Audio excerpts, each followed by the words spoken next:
Welcome to Healthy Kidneys After 60. I am your host, Jane Pauley, and today we are touching on a topic that sits quietly in the shadows of our aging process, yet it dictates every step we take and every flight of stairs we climb.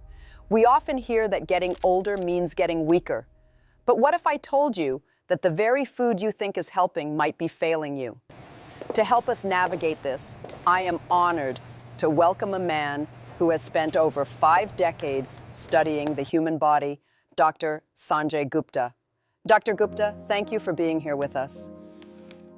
It is a privilege to be here, Jane. You know, after seeing more than 20,000 patients throughout my career, I have realized that the most heartbreaking moments aren't just about illness, but about the loss of independence. Many seniors come to me feeling like their bodies are betraying them despite their best efforts to stay healthy. I am truly grateful for this space today to share some truths that I believe can change the way we look at our plates and our futures. Dr. Gupta, I want to start with something that I think will stop many of our listeners in their tracks. We have been told our entire lives that protein is the building block of life, the secret to staying strong. Many of us in our 60s, 70s, and 80s are quite diligent. We eat our chicken, our eggs, and our beans, believing we are doing the right thing. Yet, so many people I talk to say the same thing. Jane, I'm eating well, but my arms are getting thinner, my legs feel heavier, and I just don't have the strength I had even 3 years ago.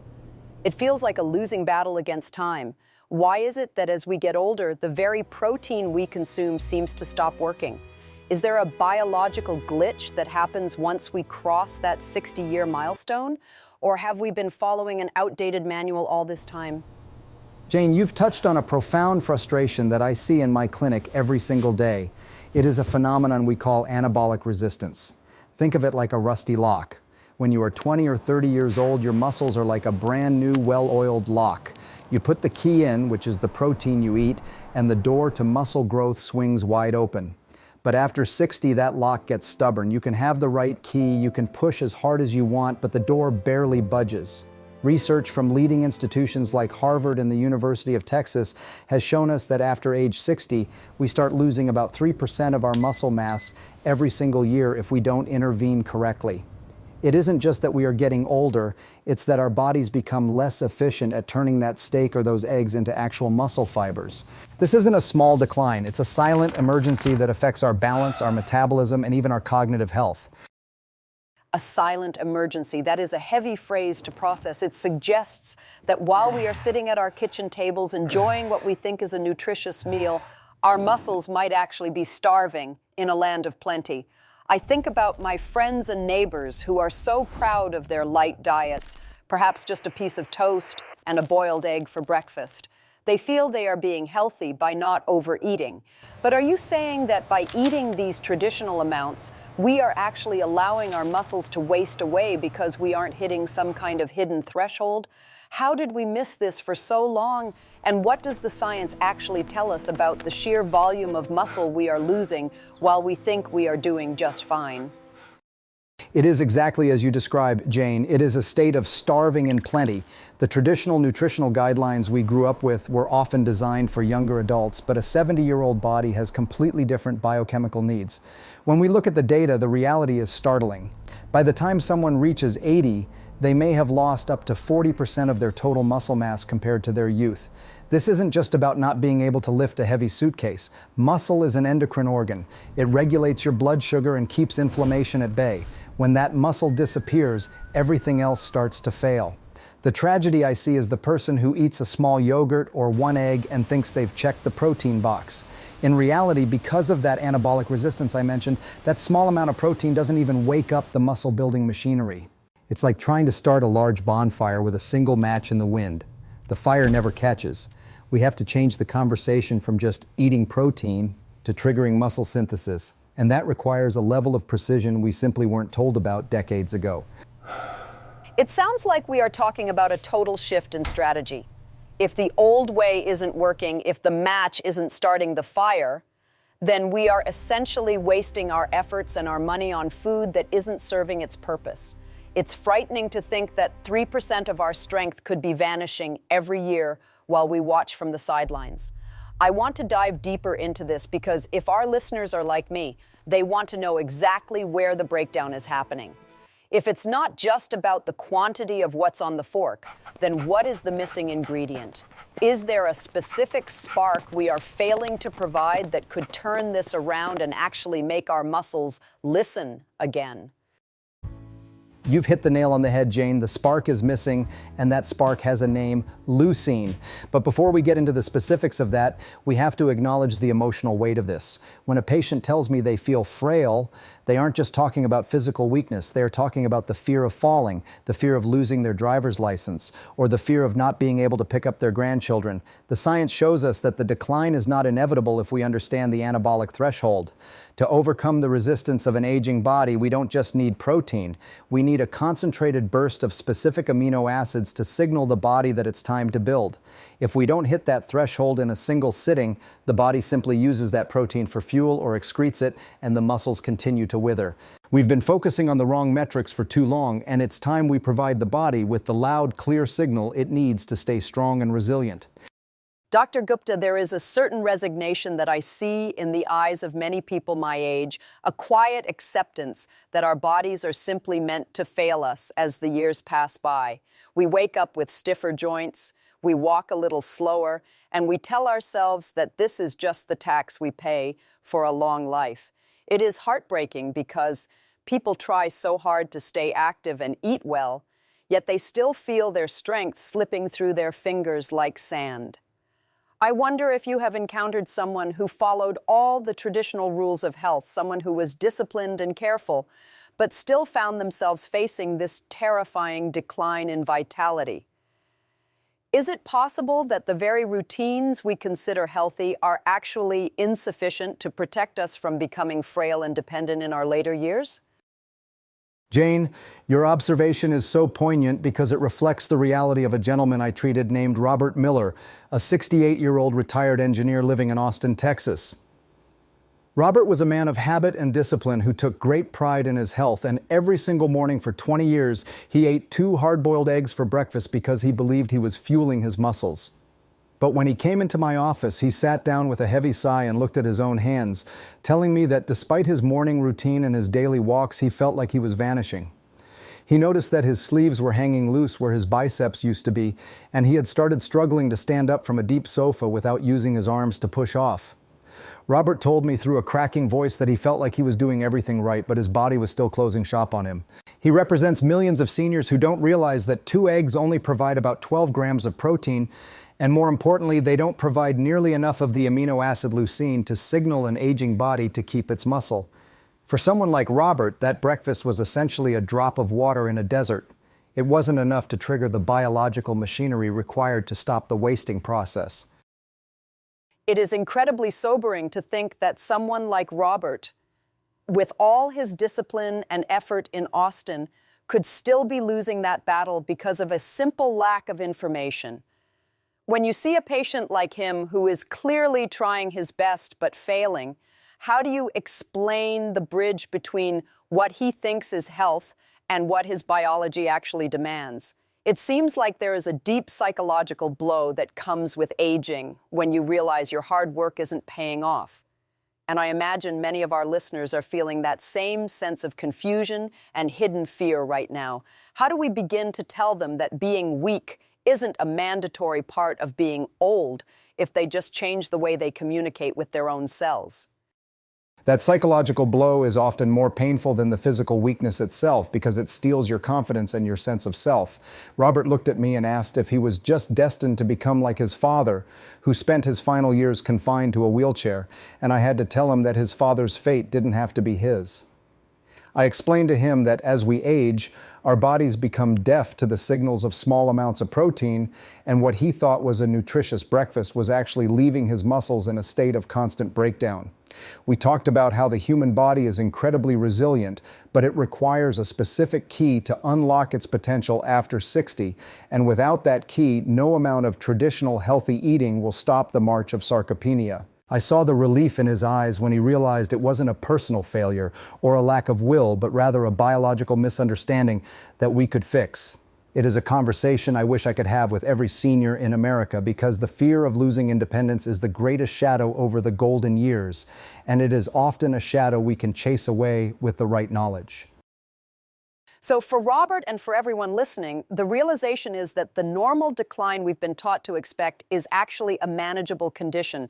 It changes the entire perspective from one of grief over a lost youth to one of empowerment over a current biology. If Robert's 2 eggs weren't enough to speak to his muscles, it makes me wonder what else we are missing in our daily lives. How do we move past this myth of the inevitable decline and start looking at our bodies as systems that just need a different kind of fuel than they did when we were 30? We move past it by recognizing that muscle is not just for bodybuilders. It is the currency of longevity and the foundation of our dignity. I told Robert that his muscles were waiting for a signal that he wasn't giving them, and that until he crossed that threshold of protein and leucine in a single meal, he was effectively fasting his muscles while feeding his stomach. This shift in thinking is radical because it demands that we stop eating like children or young adults and start eating with the strategic intent of a person who values their freedom. Robert started to understand that his weakness wasn't a decree of nature, but a result of a cellular hunger that he finally had the power to satisfy. When we change the fuel, we change the outcome. Seeing Robert regain the ability to walk his dog for 3 miles without fatigue was a testament to the fact that our muscles are always listening. We just have to learn how to speak their language again. Dr. Gupta, you mentioned something that really struck me, the idea that our muscles are deaf to the signals we are sending them. It is a fascinating but troubling concept to think that we could be eating a high-protein steak or a bowl of lentils, and our body just ignores it because we haven't hit a specific switch. You called this switch leucine. For those of us who aren't scientists, this feels like a missing piece of a very important puzzle. Could you explain why this specific amino acid is so vital for people over 60? Is it possible that millions of us are essentially wasting our money on protein supplements and expensive meats because we aren't activating them correctly at the cellular level? You've hit on the most critical biological secret of aging, Jane. Think of protein like a pile of bricks delivered to a construction site. You can have thousands of bricks, but if the foreman doesn't show up to tell the workers to start building, those bricks will just sit there and eventually get hauled away as trash. In our bodies, leucine is that foreman. Research out of the University of Texas has confirmed that for older adults, we need a concentrated dose of about 2.5 to 3 grams of leucine in a single meal to flip the on switch for muscle protein synthesis. If you only get 1 gram of leucine from a small snack, the switch stays off, and those bricks of protein you just ate are simply burned for energy or stored as fat rather than being used to repair your leg muscles or your heart. This is why a person can eat protein all day in small amounts and still suffer from muscle wasting. They never hit the trigger point. That is a staggering thought, that our body would just discard the building blocks we give it if we don't provide that specific foreman. It makes me think of all the people who have a little bit of chicken at lunch and a little bit of fish at dinner, thinking they are spreading their nutrition out perfectly. But you're saying that by spreading it out too thin, we might never be reaching the concentration needed to actually spark growth. Is this why we see so many seniors who seem to be shrinking even though they have a decent appetite? It feels like a fundamental flaw in how we've been taught to eat, as if we've been trying to light a stove by turning the gas on just a tiny bit, but never enough to create a flame. That is exactly the right analogy, Jane. We have been taught to balance our meals, but for an aging body, balance can sometimes lead to insufficiency. If you have 10 grams of protein at breakfast, 10 at lunch, and 10 at dinner, you might feel like you've had 30 grams, but you likely never triggered muscle synthesis once during the entire day. Your muscles spent 24 hours in a state of breakdown. To wake up the mTOR pathway, which is the biological sensor for growth, you need that concentrated pulse of leucine. This is why so many people are frustrated. They are working against a biological door that is barred shut. When I explain this to my colleagues and patients, I see the light bulbs go on. We've been focusing on the total amount of protein per day, but for the senior population, the amount per meal is what determines whether you stay strong or become frail. It sounds like we are talking about a precision medicine approach to our own dinner plates. If the on switch isn't flipped, we are essentially stuck in a cycle of decline that no amount of general, healthy eating can fix. This brings up the question of what we are actually putting in our bodies. If we need 3 grams of leucine, most people wouldn't even know where to find that. Are we talking about eating massive amounts of meat, which many seniors find difficult to digest? Or is there a more efficient way to get this foreman to the construction site? It is a challenge, Jane, because to get that much leucine from traditional sources like eggs, you'd have to eat 5 or 6 of them in one sitting, which isn't practical or healthy for most people's cholesterol.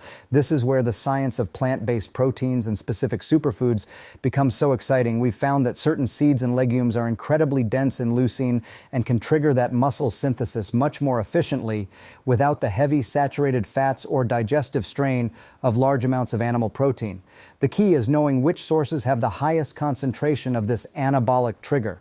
When we provide the body with the right concentration at the right time, specifically in the morning when the body is most primed for growth after an overnight fast, the results can be transformative. It's not about eating more, it's about eating smarter and with the biological switch in mind. Dr. Gupta, you've brought us to a very interesting point about the morning meal. For so many of us, breakfast is the most consistent meal of the day. We have our rituals, perhaps a bowl of oatmeal with some fruit, or a piece of toast with a bit of jam, or maybe a light yogurt.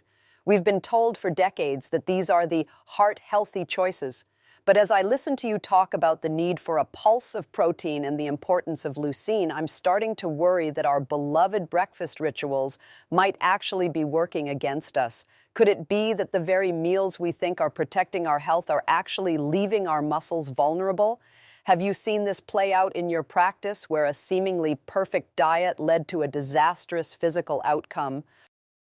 I certainly have, and the story of Margaret Collins from Columbus, Ohio, is one that stays with me because it was so preventable. Margaret was 72 years old, a former school teacher who was very careful with her weight. Her breakfast every day for years was a bowl of instant oatmeal with a splash of almond milk and some blueberries. She thought she was doing everything right for her heart and her waistline. But one morning, while simply reaching for a coffee mug in her cupboard, she lost her balance, fell, and suffered a devastating hip fracture.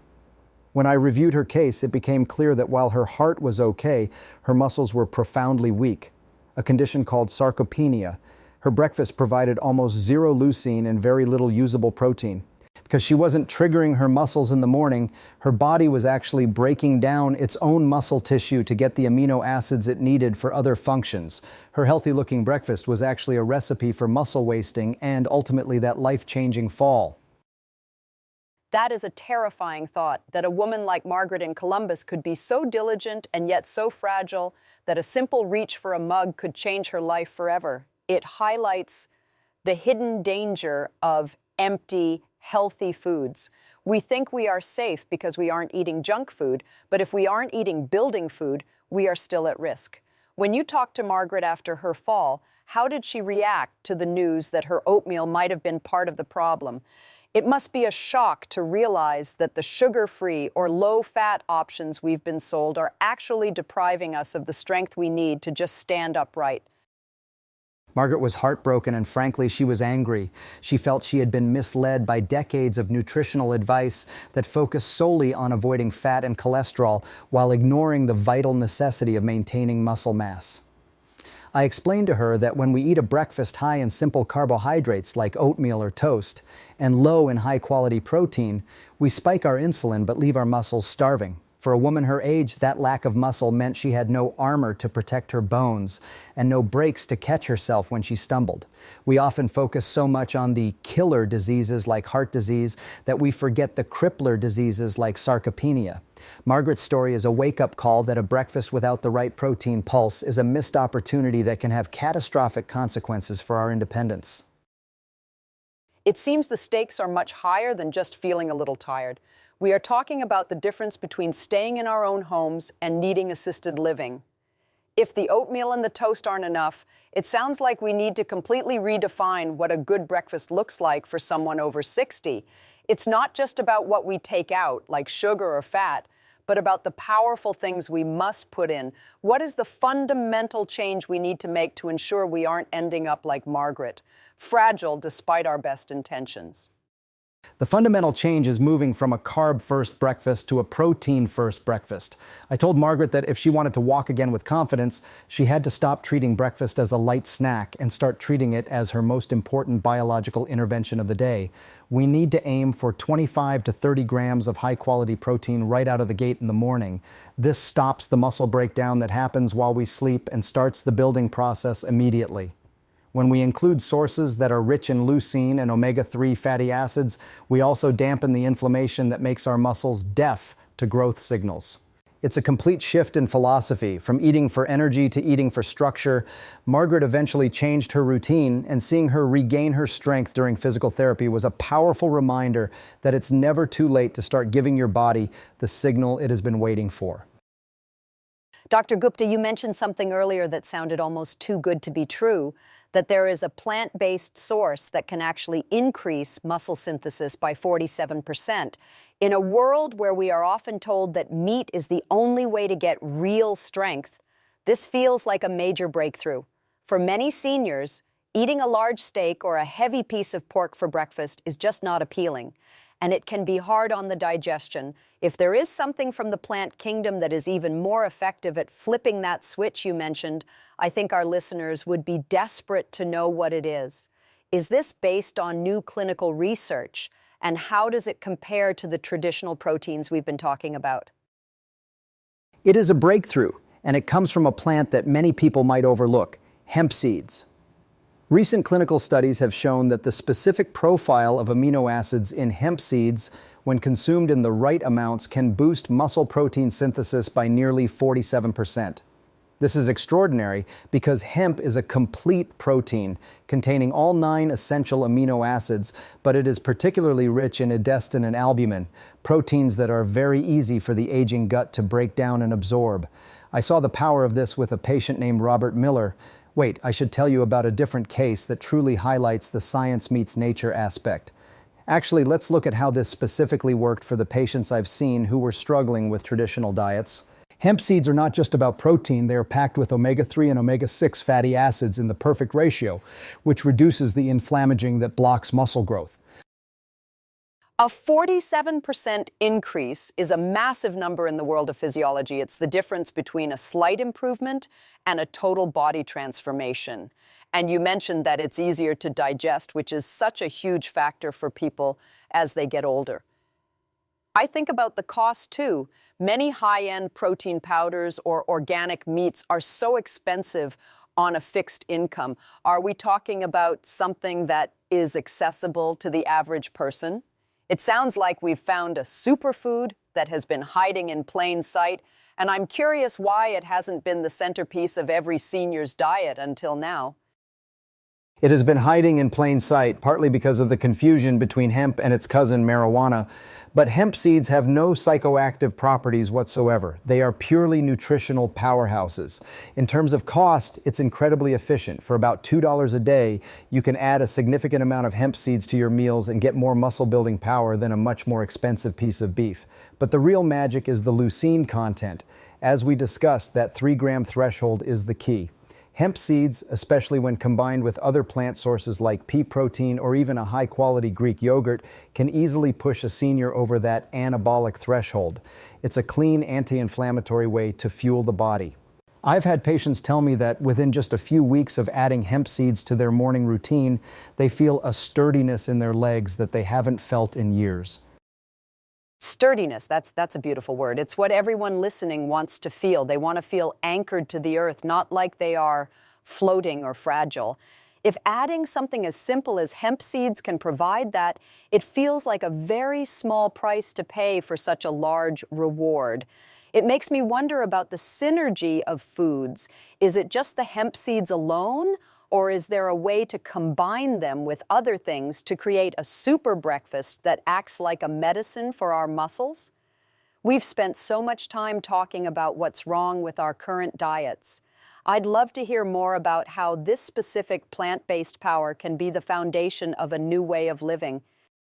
The synergy is where the true power lies, Jane. When you combine the leucine-rich hemp seeds with a base that provides additional amino acids, you create what I call a muscle growth cocktail. This isn't a chemical concoction, it's just smart food pairing.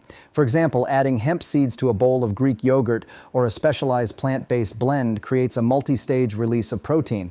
The hemp seeds provide the quick pulse of leucine to flip the switch, while the other proteins provide the sustained building blocks to keep the process going for hours. This is why the 47% increase is possible. It's not just about the amount of protein, it's about the timing and the biological availability. It's about giving an aging body exactly what it needs, in the form it can most easily use to fight back against the clock. Dr. Gupta, one of the most frightening things about what you're describing is how silent this process is. We can look in the mirror and think we look okay, or maybe we just think we're leaning out as we age. But underneath the surface, there's a much more dangerous transition happening. You've used the word sarcopenia, and I think for many people that sounds like a distant medical term, but in reality, it's a thief that steals our ability to live our lives. I'm wondering about the early warning signs. How does someone know if they are currently losing that vital muscle mass before a tragedy like a fall occurs? Is there a story of a patient who caught it just in time, perhaps because they noticed something subtle that the rest of us might miss? That is a critical question because sarcopenia is indeed a silent thief. I think of James Peterson, a 79-year-old retired architect from Tampa, Florida. James was an active man who loved gardening and walking on the beach, but he started noticing very subtle things. He told me that he found himself using the handrail more often when going upstairs, and he noticed that his grip wasn't strong enough to open a pickle jar that used to be easy. He even mentioned that his walking speed had slowed down. He was being overtaken by people much older than him on his morning walks. James thought he was just getting old, but these are actually the classic red flags of sarcopenia. When we tested him, his leg strength was in the bottom 10th percentile for his age. He was a walking ghost of muscle, his body held together more by habit than by actual strength. A walking ghost. That is a haunting image, Dr. Gupta. It suggests that James in Tampa was just one misstep away from a total loss of independence, yet he almost missed the signs because he chalked them up to just getting old. It makes me realize that we need to be much more vigilant about our own bodies. When you told James that his slowing pace and his weak grip were actually symptoms of a disease, how did that change his perspective? I think many seniors feel a sense of shame or embarrassment when they can't open a jar or keep up with others. But hearing that it's a biological condition and one that can be treated must be incredibly liberating. It was a moment of profound clarity for him. James told me he felt like he had been given a map out of a dark forest. We often overlook grip strength or walking speed, but in the medical world, these are as important as blood pressure or heart rate. They are vital signs of your aging process. I explained to James that his muscle loss was affecting his balance because his brain was no longer receiving strong signals from his leg muscles about where he was in space. This is why seniors start to shuffle. It's a subconscious way to avoid falling because the sturdiness is gone. Once James understood that this wasn't an inevitable slide into decay, but a condition caused by nutritional gaps and a lack of specific muscle activation, his entire demeanor changed. He went from being a passive observer of his own decline to an active participant in his recovery. It's so empowering to realize that we can intervene, but I want to talk about the why for a moment. Why does this loss of muscle lead to such a high risk of mortality? We hear about hip fractures being a death sentence for many seniors. Is it just the bone breaking, or is it something deeper about what the loss of muscle does to the entire human system? If James hadn't come to see you in Tampa, what was the likely trajectory for him, and why is muscle so intrinsically linked to our very survival as we age? The hip fracture itself is often just the beginning of a cascade. When a senior loses muscle, they lose their metabolic reserve. Muscle is where we store amino acids that the immune system needs to fight off infections. If James had fallen and broken his hip, his body would have had no savings account of muscle to draw from to heal the bone or to fight off a hospital-acquired pneumonia. This is why the mortality rate after a hip fracture is so high. It's not the bone, it's the lack of muscle armor. Furthermore, muscle loss is linked to cognitive decline. There is a direct crosstalk between our muscles and our brain. By helping James rebuild his muscle through proper leucine-rich nutrition and movement, we weren't just making him stronger, we were making his immune system more resilient and his brain sharper. We were giving him back his life insurance policy. Dr. Gupta, we have to talk about the holy grail of breakfast, the egg. For generations, we've been told it's the perfect protein, and yet you're suggesting that for those of us over 60, it might not be the gold standard we thought it was. This is going to be a hard pill for many people to swallow. If the egg, something so natural and simple, is being dethroned, what is taking its place? You've mentioned things like sardines and Greek yogurt, which might seem like strange breakfast choices to some. Why are these foods suddenly being elevated? And is it really true that we've been outdated in our thinking about the humble egg? It's not that the egg is bad, Jane, but rather that it is insufficient for the specific needs of an aging body. As we've discussed, the threshold for muscle synthesis is high, 5 to 3 grams of leucine. And to get that from eggs, you'd need to consume nearly half a dozen, which brings a lot of saturated fat and calories. In contrast, look at something like sardines. I know it's a leap for some people at 8 o'clock a.m., but sardines are a biological miracle for seniors. They are incredibly high in omega-3 fatty acids, which the FDA and numerous studies have shown are essential for reducing the chronic inflammation that makes our muscles resistant to growth. Sardines are also one of the lowest mercury fish available, making them safe for daily consumption. When you compare the signal an egg sends to the signal a sardine or a cup of high-protein Greek yogurt sends, the difference in muscle building potential is night and day. It sounds like we are moving from general nutrition to functional medicine on our plates. The idea of sardines for breakfast might make some people cringe, but when you frame it as a biological miracle that fights inflammation and builds muscle, it becomes much more appetizing. I'm thinking about the omega-3s you mentioned. We often hear about them for heart health, but you're saying they are actually a key to making our muscles hear the protein signals again. It's as if the omega-3s are cleaning the rust off that lock you mentioned earlier.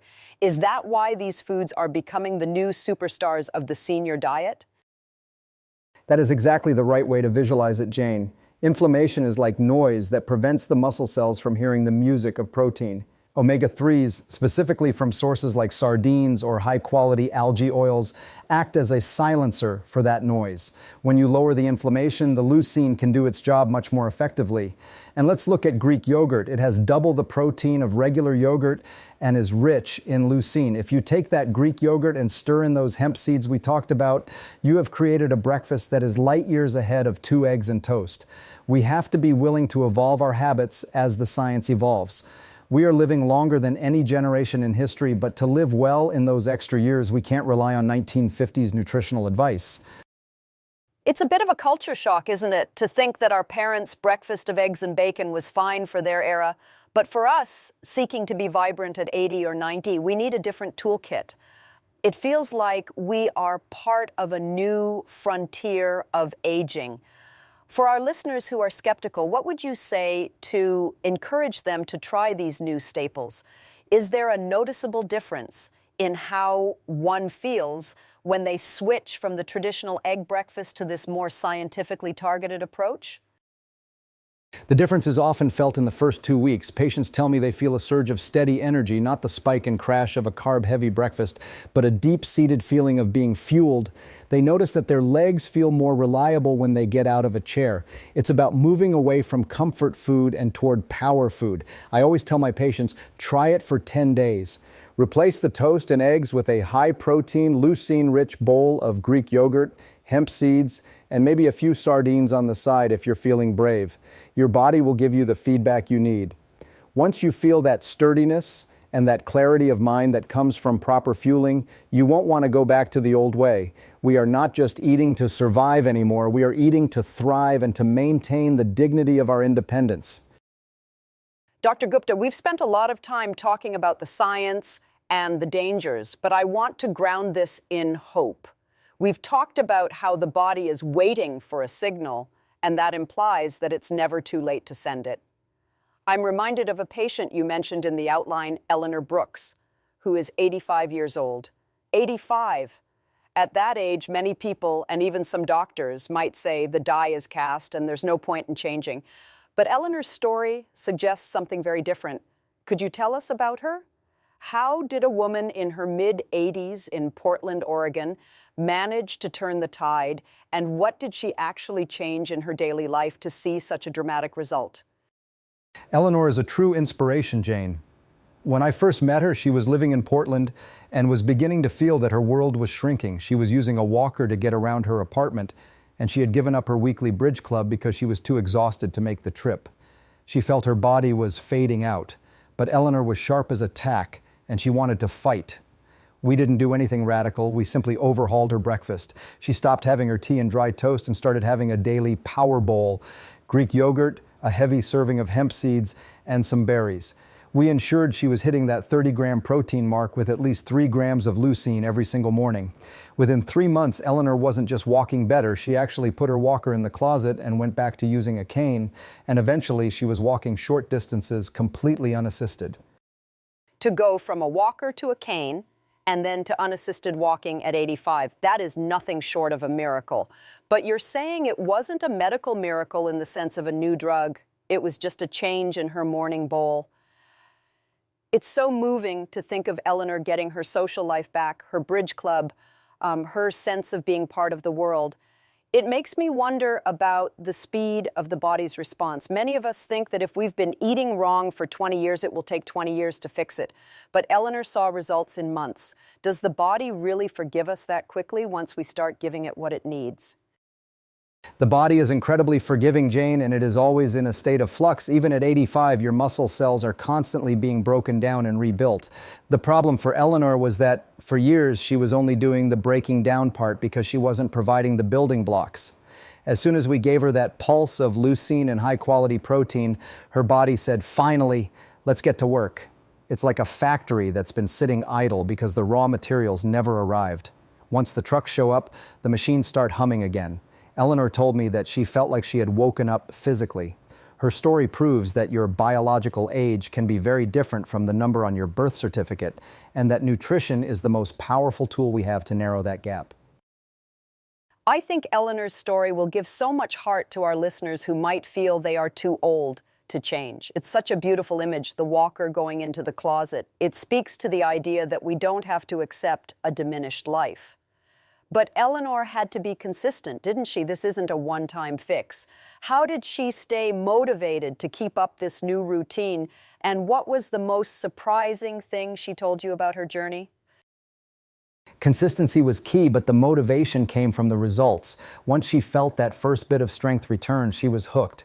The most surprising thing she told me was that she actually enjoyed the food more. She said she stopped feeling hangry or tired by 11 o'clock a.m. But more than that, she told me that the greatest gift was the return of her dignity. She no longer felt like a burden to her daughter when they went shopping. That is the real power of muscle. It's not about aesthetics. It's about the freedom to move through the world on your own terms. Eleanor is now 87, and she's still eating her hemp seeds and Greek yogurt every morning. She's a living testament to the fact that our muscles are a lifelong investment, and it's never, ever too late to make a deposit. Dr. Gupta, as we move toward the end of our conversation, I want to crystallize the strategy for our audience. We've talked about the what, the hemp seeds, the sardines, the Greek yogurt, and the why, leucine and anabolic resistance. But I want to talk about the when. You've emphasized that breakfast is the first opportunity. Why is that first meal more critical than, say, a big protein dinner?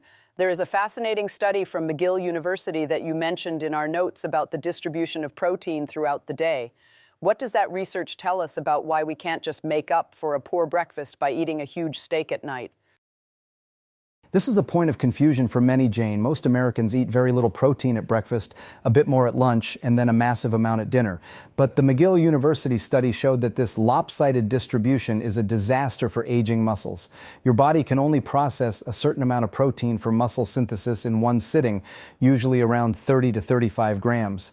If you eat 60 grams at dinner, the extra 30 grams aren't saved for tomorrow, they are wasted. Meanwhile, because you had almost no protein at breakfast, your muscles spent the entire morning in a catabolic state, meaning they were literally eating themselves to survive. By the time you get to dinner, the damage is already done. You cannot backload your protein. You need to front load it to stop the bleeding, so to speak, as soon as you wake up.